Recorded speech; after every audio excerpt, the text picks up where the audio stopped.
January 21st to be exact. I was actually sick with a severe kidney infection. It progressed to not being able to be treated by various antibiotics and forms of antibiotics, which then led to losing over 30 pounds in a matter of approximately 8 weeks. And then that started the snowball effect. Yeah, I remember coming to visit you in the hospital during that time, and I remember Yes. when you finally got the diagnosis of a kidney infection, it was kind of like, okay, well, that's the deal, and well, Right. that wasn't Right. totally it. So what, No. I mean, are you completely healed now, Jen?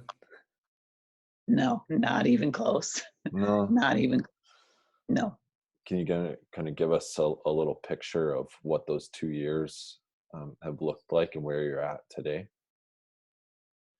Sure. After I was hospitalized for the second time in April of 2018, that's when it became clear that there was something more than a kidney infection.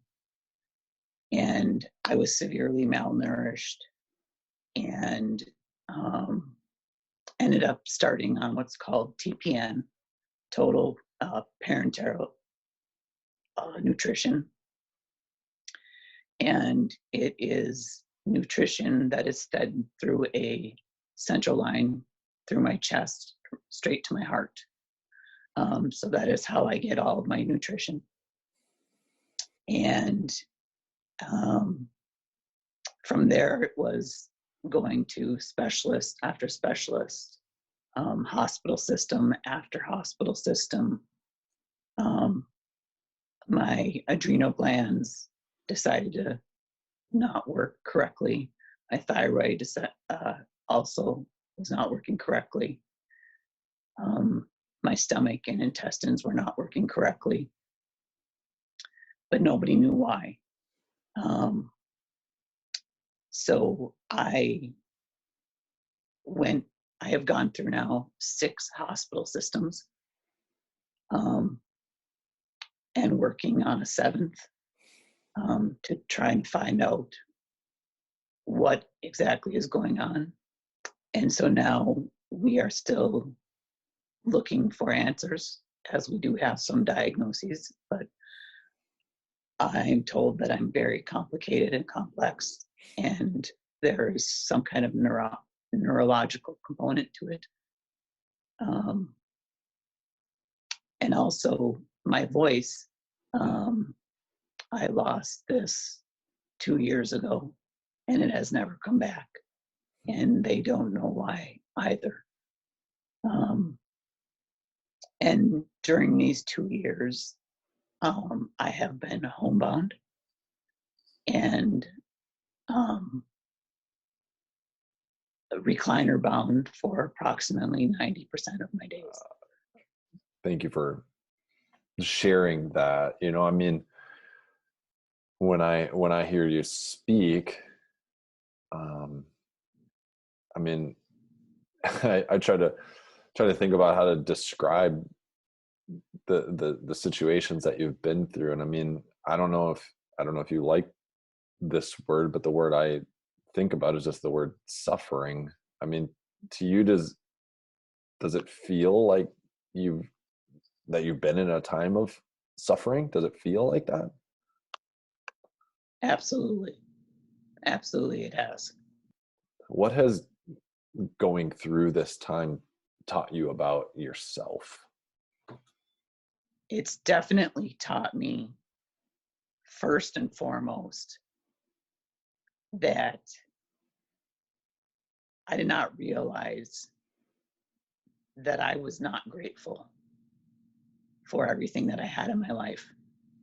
I am much more grateful now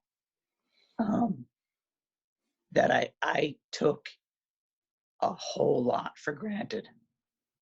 I took eating for granted. um, walking for granted, um, not being in pain 24/7. The list goes on and on. You know, not being able to leave your home. I haven't driven in over 2 years. When you think about your faith in Jesus, I mean, you say that in this time of suffering that you lean on that faith. Um, it seems like, logically, that most people, if they're suffering and they, believe in a good God, a lot of people look at God and say, well, maybe I don't believe in you after all. What kind of God would allow this to happen? It doesn't sound like that has happened in your life. It seems like maybe the opposite has been true. My faith has definitely grown through these last 2 years. There's no doubt that my faith has grown. Um, don't get me wrong, I have my bad days, and I have the days where my faith wavers and my faith, um, where I question and say, you know, God, if you are so good, why is this happening? Have been days that I have questioned that, absolutely.